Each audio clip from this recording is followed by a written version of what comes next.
on! Show us some new tricks, Goku! Alright, let's see if I can remember it now. How did it go again? It's not an easy trick to do.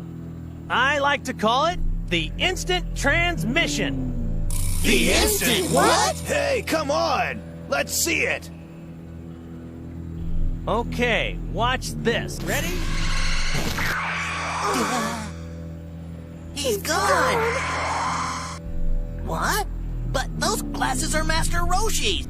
But that's impossible! Kame House is miles away from here, Goku! What's up? It's a secret. Calm down, Vegeta. I'll tell you the secret. The secret is quantum entanglement. This action, it was even difficult for Einstein to fathom, and hence he defined it appropriately as quantum physics is spooky. The theory implies that tiny particles, like electrons or photons, can be in different states at the same time and can influence each other even over large distances. Scientists like Einstein didn't believe that was possible. But now, a fiendishly clever experiment has finally proven that even particles physically separated from each other can influence each other instantaneously. The experiment is called a Bell test and usually involves two particles. Each particle can be in one of two states, here represented by red and green. But in the Bell test, the two particles are entangled, which means that when one particle is green, the other has to be red, and vice versa. Now, quantum physics says that both particles actually exist in both states at the same time. That is, until you measure them. And if they're entangled, when you measure one of them, the other will also instantly resolve into the other state. It's as if the distant particles are somehow influencing each other, faster than the speed of light. Sounds impossible? Einstein certainly thought so. Scientists have been trying different versions of the Bell test for decades, and it seems like quantum theory is right, but there are two problems. You can do the Bell test with photons, but it's hard to detect them all, so we don't know what information we might be missing. Electrons are easier to detect, but the problem here is getting them far enough apart while keeping them entangled. If they're too close together, the measured electron could be communicating with its partner without breaking the speed of light, so we can't be sure that they're influencing each other instantaneously. These two loopholes in the Bell test meant that Einstein could never really be proved wrong. Till now. A new and improved Bell test closes both loopholes, using both electron and photons.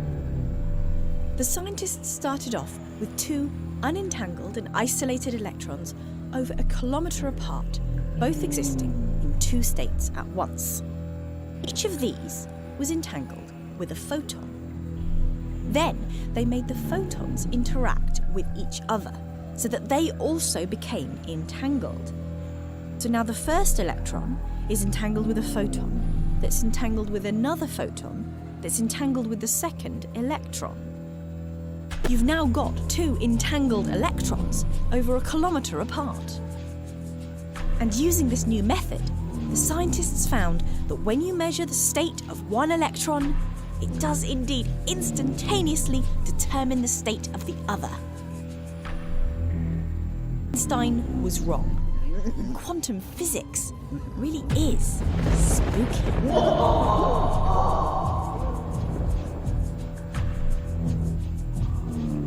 This quantum entanglement is our only hope, because if we somehow manage to control this and be able to transfer information, we can use it to teleport humans.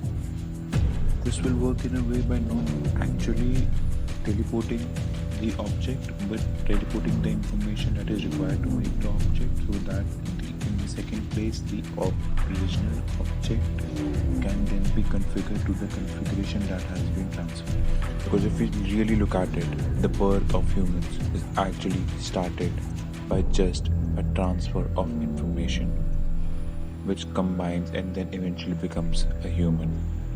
Because this instant transmission of information is what is needed for human civilization to survive and actually roam around the entire universe. Because if you look at it, space is so wide that even our galaxy, which is the Milky Way galaxy, and to travel from one end to other at the speed of light, which is the fastest physical thing we know, that is at 3 lakh kilometers per second, even at that speed, it would take us 100,000 light years just to travel from one end to other of the Milky Way galaxy. And this is not, we are not talking about any other galaxy right now. There are billions of galaxies in the universe.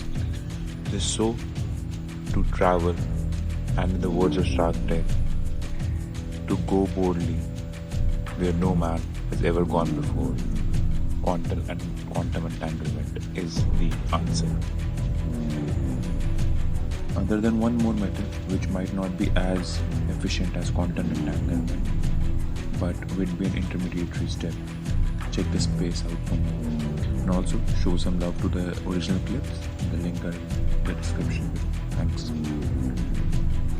Hi, I hope you're enjoying the videos. I'm not going to beg or persist or force you to subscribe or like the channel, but if you feel the content is worth it, then reward it as such. Thank you so much and have a great day.